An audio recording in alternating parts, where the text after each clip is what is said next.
The pirate captain laughed when he saw the human march toward the airlock. Because every raider in the Red Veil knew Princess Valara of Terran never changed in order, and she had just commanded the only smiling creature on her warship to be thrown into space. Jonah Hale stood between two guards, wrists bound in silver light, boots scraping across crystal, while Valara watched from her throne. "You lied about your rank," she said. "You entered under false clearance and touched my navigation core." Jonah looked at the dead nebula outside. "Technically, Highness, I fixed your navigation core." Valar rose, crown burning blue. "Then fix your own survival, human." The airlock opened. The guards shoved him forward, and the ship screamed, not with fear, with metal being bitten open. Pirate pods punched through Deck 7, then the engine spine. Black hooks drilling into alloy while alarms filled the bridge. Captain Rusk appeared on the viewer. "A Gorvian wearing stolen rings, Princess Valara," he purred. "Your ransom will rebuild my fleet. Your crew will serve it. Your ship will become my throne." Valara did not flinch. "This vessel carries 30 Marines." Rusk smiled. It carried 30 Marines. Behind her, the bridge doors blew inward. Smoke rolled across the deck, and the first bodies fell. Jonah was still beside the airlock when the guards turned toward the breach. One raised a rifle, the other shouted for formation. Then a cutter round dropped them both. Jonah hit the floor before the smoke cleared. Because every human raised on colony worlds knew the first rule of boarding actions. The tallest thing dies first. His restraints were built for aliens. Not for a human who had once escaped a mining clamp by dislocating both thumbs. He twisted, slipped one hand free, took a fallen sidearm, and vanished into smoke. The princess thought the human was fleeing, then the corridor lights died. 3 pirate silhouettes convulsed as the floor magnetized. Boots locked, weapons dragged downward. Jonah came out of the dark like a thrown knife. Shot one in the visor, ducked under the second, slammed the third into a wall panel, and disappeared through an access hatch. Valara stared at the feed. "He is a translator," she said. Her bleeding chief engineer whispered, "Highness, humans do not translate danger. They conjugate it across the ship." Rusk's pirates sealed nobles and cargo holds and attacked every symbol Terran officers were trained to defend. They understood rank and surrender. They did not understand Jonah Hale because Jonah had no symbol, no title worth stealing, no sacred room to defend. He fought like a maintenance problem with teeth. Every deck the pirates took became expensive. Jonah vented one passage for 3 seconds, tumbling a pirate squad into foam storage.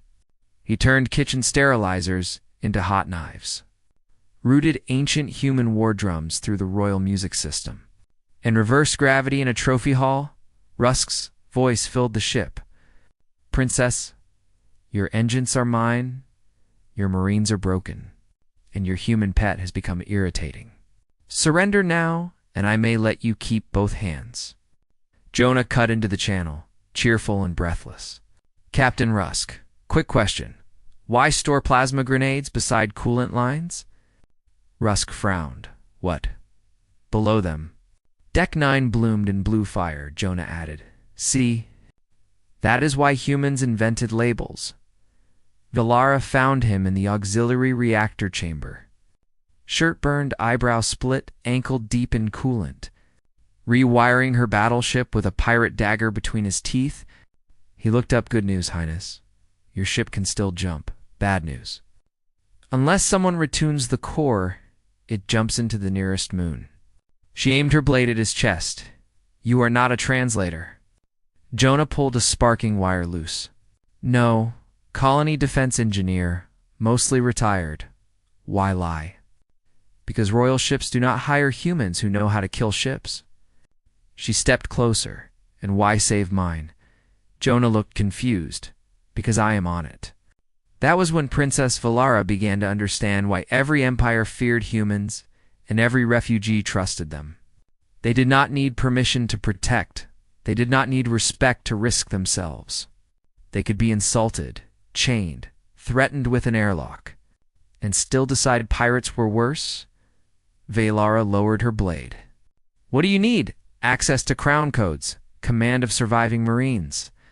And one apology after we live. Her jaw tightened. You may have the codes and Marines. The apology is pending. Fair enough. Together they turned the ship into a trap.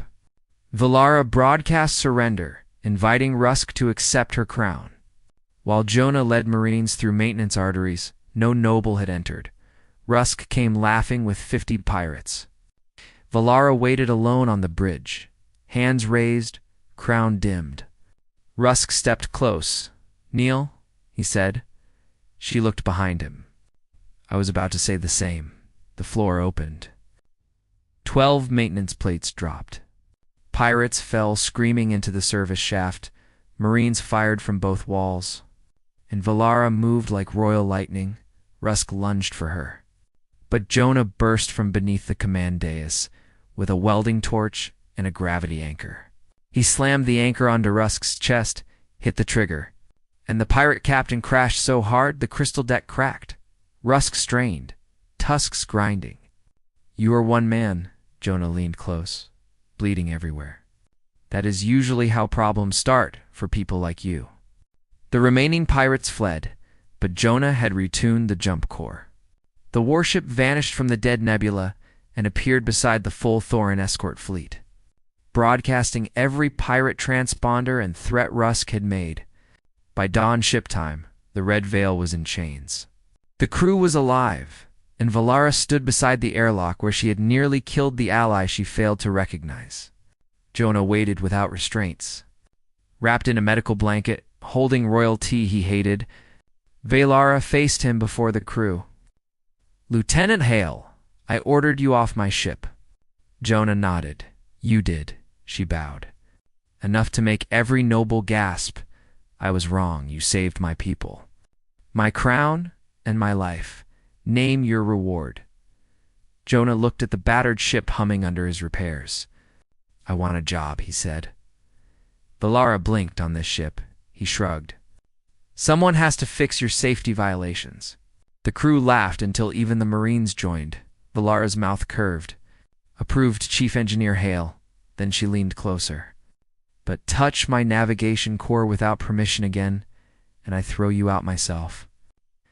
Jonah raised his Highness after today. You should know better. Humans do not get thrown off ships. We get boarded onto legends.